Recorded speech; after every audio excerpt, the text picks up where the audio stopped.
روزانہ واقعات اور ویڈیوز کے لیے ہمارا چینل سبسکرائب کریں، شکریہ۔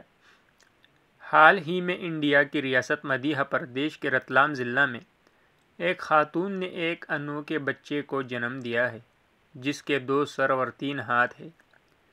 بچے کے جسم میں ایک قسم کی ڈیفارمیٹی یا نقص ہے اور اس بچے کی حالت کے بارے میں بحث جاری ہے۔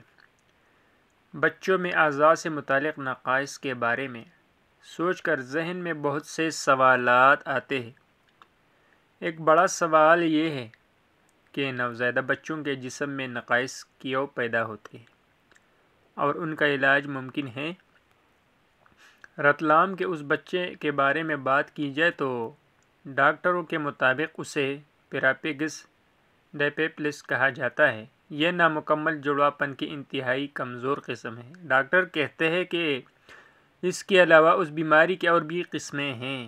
انڈیا کے شہر اندور کے MY ہسپتال کے ڈاکٹر برجیش کمار لاہوتی کا کہنا ہے کہ جسم کے ان نقائص کو مینوفیکچرنگ ڈیفیکٹس کہا جا سکتا ہے۔ باڈی ڈیفارمیٹی کیا ہوتی ہے؟ ڈاکٹر برجیش کمار لاہوتی بچوں کی سرجری کے شعبہ کے سربراہ ہیں۔ انہوں نے BBC کو بتایا کہ جب بچے ابتدائی چند ہفتوں میں نشوونما پاتے ہیں تو اسی وقت ان میں کچھ نقائص پیدا ہو سکتے ہیں۔